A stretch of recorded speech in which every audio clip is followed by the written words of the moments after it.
अंधेर नगरी चौपट राजा। काशी तीर्थयात्रा की वापसी में एक गुरु और शिष्य किसी नगरी में पहुंचे। नाम उसका अंधेर नगरी था।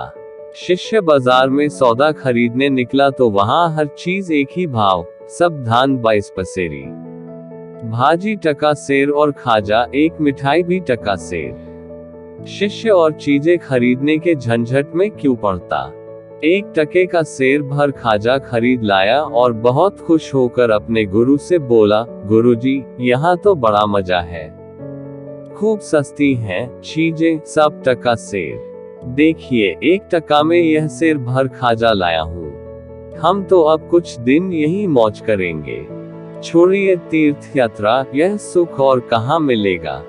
गुरु समझदार थे, बोले, बच्चा, इसका नाम ही अंधेर नगरी है, यहाँ रहना अच्छा नहीं, जल्दी भाग निकलना चाहिए यहाँ से। वैसे भी साधु का एक ठिकाने पर जमना अच्छा नहीं। कहा है, साधु रमता भला, पानी बहता भला। पर शिष्य को गुरु की बात नहीं भाई। बोला, अपने राम तो यहाँ कुछ दिन जरूर रहेंगे। गुरु को शिष्य को अकेले छोड़ जाना उचित नहीं लगा। बोले, अच्छा रहो और कुछ दिन, जो होगा भुगता जाएगा। अब तक शिष्य अंधेर नगरी का सस्ता माल खा खाकर खूब मोटा हो गया। उन्हीं दिनों एक खूनी को फांसी की सजा हुई थी, पर वह अपराधी बहुत दुबला पतला था। फांसी का फंदा उसके गले में ढीला था। इस समस्या से निजात पाने के लिए राजा ने कहा कि जिसकी गर्दन मोटी हो उसे ही फांसी लगा दो। अंधेर नगरी ही जो ठहरी। हाकिम ने सिपाहियों को हुक्म दिया कि जो मोटा आदमी सामने मिल जाए उसी को फांसी लगा दो। एक खून के बदले में किसी एक को फांसी होनी चाहिए, इसकी हो या उसकी, किसी की भी हो, जीव के बदले जीव। सिपाही मोटा व्यक्ति खोजने चले तो वही मोटा शिष्य सामने पड़ा। वह हलवाई के यहाँ खाजा खरीद रहा था। सिपाही उसे ही पकड़कर ले चले। गुरु को खबर लगी, वो दौड़े आए, सब बातें लोगों से मालूम की। एक बार तो उनके मन में आया कि इसे अपनी बेवकूफी का फल भोगने दे, पर गुरु का हृदय बड़ा दयालु था। सोचा, जीता रहेगा तो आगे समझ जाएगा। सिपाहियों के पास जाकर बोले, इस वक्त फांसी चढ़ने का हक तो मेरा है, इसका नहीं। क्यों? इस वक्त कुछ घंटों के मुहूर्त में फांसी चढ़कर मरने वाला सीधा स्वर्ग जाएगा।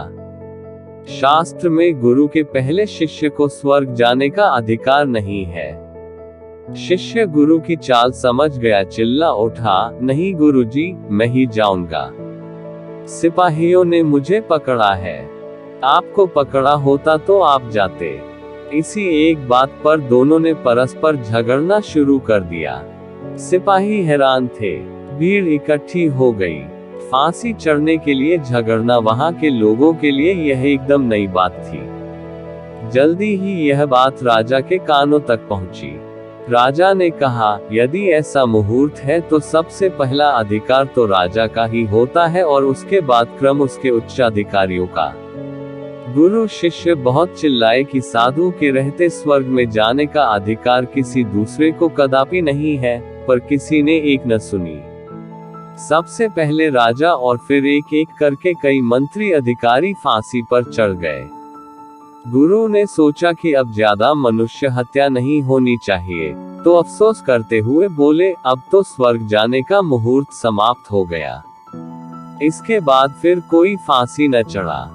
तभी गुरु ने शिष्य के कान में कहा, अब यहाँ से जल्दी से निकल भागना चाहिए। देख लिया ना तुमने कि अंधेर नगरी में कैसे कैसे बेवकूफ बसते हैं।